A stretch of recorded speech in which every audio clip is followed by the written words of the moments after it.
Welcome back to the Toffee Blues, your source for all things Everton. I'm Ollie Hayes, and today, joined by James Pendleton to bring you the match preview for Brighton and Hove Albion on Sunday. And what better backdrop than Hill Dickinson Stadium? James, you're taking it all in. What are you thinking? Yeah, it's looking really good. It's a little bit surreal, to be fair, being here pitch side and seeing it. Obviously, we've pretty much no one here, but yeah, it looks vast and it looks steep, and yeah, it looks really good, doesn't it? It's just incredible, and it's water on. Like when we were walking in, I can't actually tell you how steep it actually is until you stand at the bottom and actually look up. I'm looking around now, and they've really designed it to definitely keep that atmosphere in. It's just, the way they've designed it's just unreal. But we might as well start with proceedings this week. Obviously, Monday night was Leeds United away at Ellen Road. Tough game, tough result. Obviously, coming away with a 1-0 defeat at Ellen Road. Let's just touch on that quickly. Let's get some general thoughts on that before we go into the Brighton preview. Yeah, it was a hard game, wasn't it? It was disappointing. Obviously, we were so excited going into the match, and you could see from the get-go really that it was going to be a long night. I think because we had so many players out injured, such a lack of balance in the team. It was disappointing, and I think things got a little bit better in the second half, but it was still obviously way below what we wanted to see first game of the season, I think. Yeah, I agree. I think it was probably just not the required quality that was obviously going to be needed at Ellen Road. Leeds are a top side in terms of they played well in the Championship last year. They're probably one team that has been tipped largely for relegation, but they're going to have to use their crowd in a big way at Ellen Road, and I think they did that. And I think we crumbled a little bit with that atmosphere and struggled to really get going. But at the same time, I just wanted a little bit more from us and wanted us to maybe take the game from a little bit more. But that's behind us now. Obviously, it was a disappointing one, but we've got the perfect opportunity on Sunday to come here, Hill Dickinson Stadium, first game at this new ground, and take on Brighton. And obviously, it's going to be a tough game. We played them in our first home game last year as well. I had to bring that up, but we don't really have the best home record against Brighton. 3-0 and 4-1 to Brighton, respectively, in the last two. What are we thinking going into this one? I mean, it feels very different to the last two games, to be fair, because I think the 4-1 game was really bad. That was probably as bad as I've ever seen us play. And obviously, that was going back that was obviously Lampard, wasn't it? Yeah. So going back a long time ago, feels like years and years ago. And then the 3-0 game was a little bit different, but again, I think similar almost to last week. I think we weren't ready for the season. We had players out. We were still waiting on signings to come in, and we were lacking a lot of quality, and we got played massive at the park that day. I wasn't actually here; I was in Corfu, so it wasn't too bad for me. But I'll be here on Sunday, and obviously hoping for a much better result. I think away from home, we've actually done all right at Brighton. We won there earlier this year, obviously, and we've won another couple of games, won a couple of draws there as well. So we've done okay away to Brighton, but I think they're an interesting team. I don't know what you think, but I feel like they've got so much quality, got so many good players, but they seem to struggle to get them all on the pitch at once, whether it be injuries, form, or rotating the team, changing the players around. They've got a lot of quality, but I definitely think they're a beatable team. They're not the worst opposition we could have had for the first match. Yeah, definitely. I mean, they're a weird one, as you say. They struggle to get all the quality players on the side at the same time. I think Mitoma is the one we have to watch out for. I think his electrifying pace here.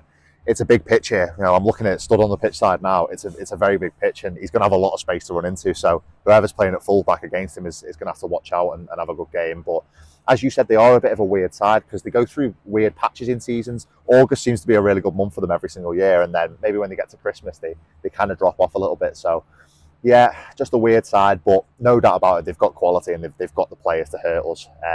So we're going to have to be on our A game. Yeah, because they're definitely going to bring their A game here. Yeah, no, I think as well, we want to focus on what we can do. Obviously, there's the point we've got to nullify the other team, and you're talking about obviously Mitoma, and they've got a couple of other good wide players, got some good midfield players. Well, Carlos Believer's obviously been highly tipped for a big move at some point, and he's going to be a good player. Matt O'Reilly started the season well, didn't really get going last year, so and they've just got players like Garuda and Gomez, players who people have never heard of 6 months ago, and they come to Brighton and then they obviously kick on and do well. So they've got a lot of talent, a lot of quality, but I think as we have shown some games against them, you can nullify them, you can frustrate them, and but we don't want to come here on Sunday and watch Everton sit back and maybe try and counter them or whatever. I'm not saying that's what we'll do, but we don't want to see that. But I do think they're a team you can get at, and obviously got a good manager in Hertz, but still young, still developing, and I think Moyes did a real number on him in the January game. We won 1-0.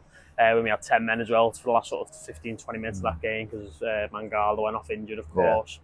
Again, I say definitely beatable, but it's just a shame that Monday went so poorly. So we go into this game really confident because obviously they got a poor result against Fulham, really, winning 1-0. They should have wrapped the game up and they didn't. And then in the end, they were probably actually a little bit lucky to get a point in the end. So yeah, I agree with you. I mean, if we'd have just held on for a point at Ellen Road, I think all of us would have been coming here with a lot of confidence, a lot of optimism, and really, trying to be positive and looking at this game as 3 points in the bag, really. But it is going to be a tough game, as you said. They've got top players, which you haven't seen 6 months before, and then they rock up at Brighton and turn into absolute world beaters. I think Carlos Baleba is probably the most recent one of them that's done that, and he's been touted around for fees of like £100 million to Manchester United. So, but I think another point I'll touch on, which you said, is we don't want to be on the back foot.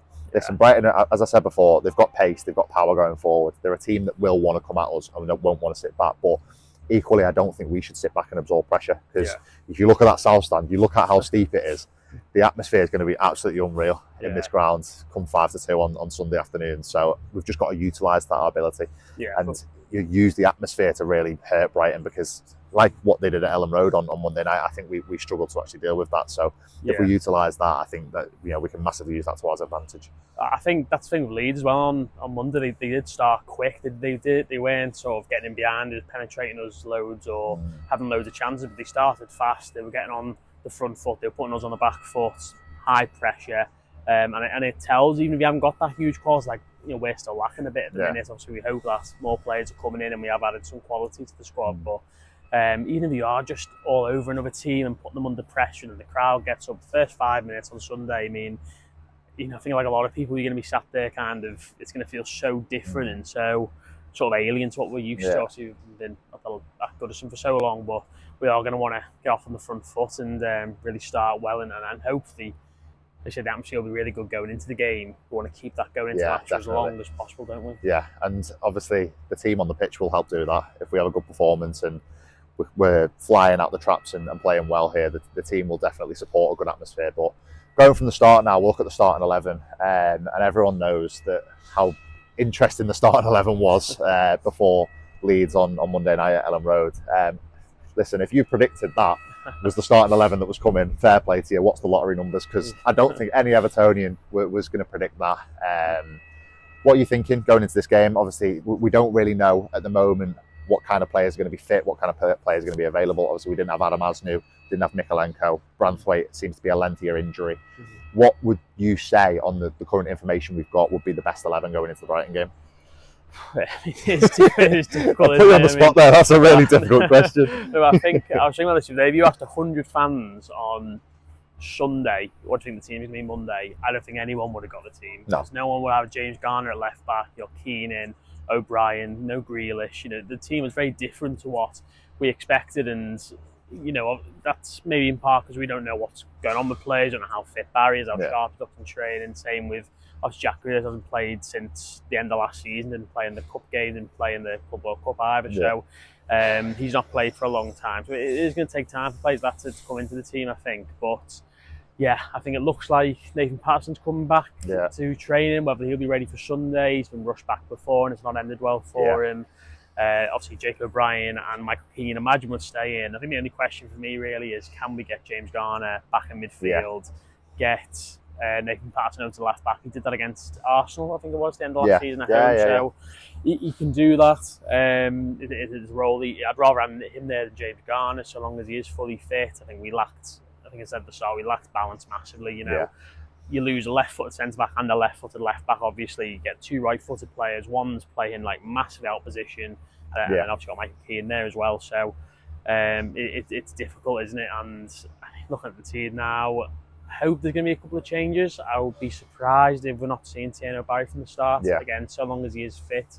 Beto didn't have his best game on Monday, obviously. And I think, like all fans, I'd like to see Jack Grealish from the start. I personally didn't think any of the attacking players did well really on Monday, but I thought, in particular, Alcaraz, I thought he was lacking. But there's a number of them who I didn't think were quite up to it. So I'd like to see Grealish come in, Barry as well. And if we can get Nathan Patterson back, then that would be, it's not a huge boost, obviously, because he's still playing left back as well. But that would be better than James Garner, definitely.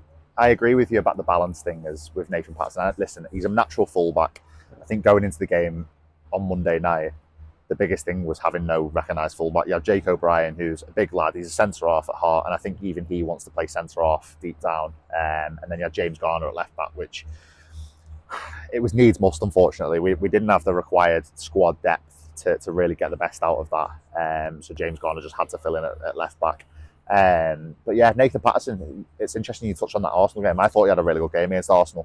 At Goodison last year. I thought he was fantastic. He really nullified all of their threats. I think it was Saka at one point, and then Martinelli came on. I can't remember, but I remember thinking he had a really good game at left back, and I almost thought Moyes would carry on using him there at left back. But yeah, as you said, that would free up James Garner to move back into midfield, which I think will be massive, because we really missed him on Monday night. I thought Idrissa Gana-Gueye and Tim Irabunu, they really struggled against Anton Stack and Altanaka. I think they got massively overrun. I think so. If it was James Garner to come back into midfield, I think that would be massively positive. Then that would be ideal, and I think that's what the manager wants as well. Obviously, he's not playing there for a laugh, is he? So I think the thing with Nathan Patterson as well, when you are a right back playing left back, I think you do work quite well against the left footer, like you did against Saka. I know managers in the past have done that, where they do play a right-footed player on the left to help counter a strong left-footed player. So I think that would be better and help the balance of the team, as we say, because I think the ball's going into Keane and to Garns having to cut back onto his right, and the ball's having to go long, and then Beto can't hold anything. So you're thinking, if we at least have a bit more balance on the left-hand side, striker up front who can hopefully hold the ball up a little bit, stop it coming back to us anyway, because that was a big part of Monday, I thought, was we'd have the ball for 30 seconds, 40 seconds, we then have to get rid, then comes back again.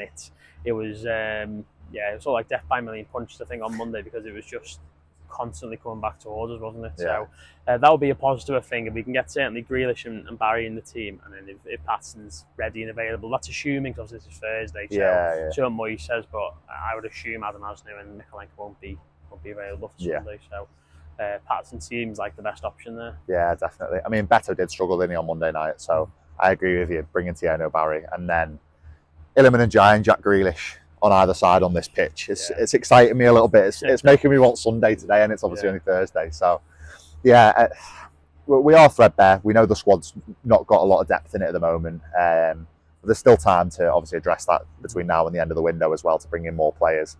But just before we wrap up, what we're thinking about a prediction for the Brighton game?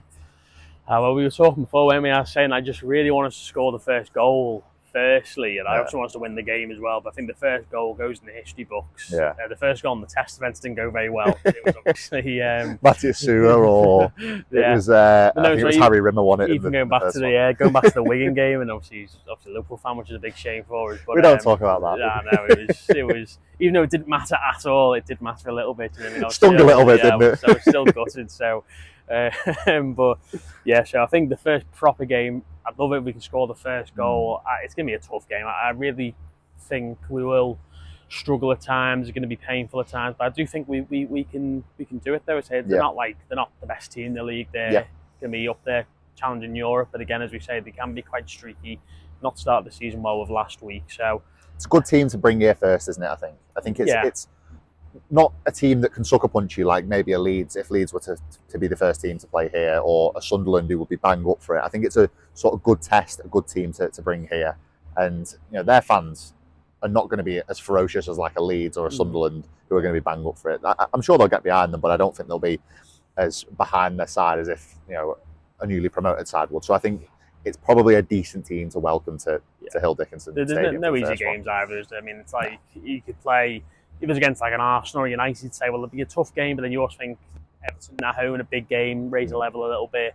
You're playing a newly promoted team, and it's like they've got nothing to lose. They come here, and we've seen it before, haven't we? With our record against newly promoted teams at the start of the season is really bad, isn't it? As we saw on Monday. So they are, I think, maybe not quite middle of the road, but they're not far off. And I think there's probably only a few teams that probably sit there and say, I would maybe rather have played them. But at the end of the day, it's all about what we can do. We can definitely beat them. So I think I'd go for this would be perfect result, be a 1-0, wouldn't it? We score a goal, get the first goal out of the way, keep a clean sheet, win the game. We don't have that horrible dreaded feeling of conceding and like having to come The back. sinking feeling in hearing their fans in just that little bit there. That's gonna that's gonna happen obviously eventually. So the first one's gonna be a nightmare. But yeah, I'd say I'm glad 1-0. I'm nice and far away from that. I'm right in the far side in the away end there, so nice and far away from that away end. Farther away, yeah, exactly. Yeah. I'll say 1-0.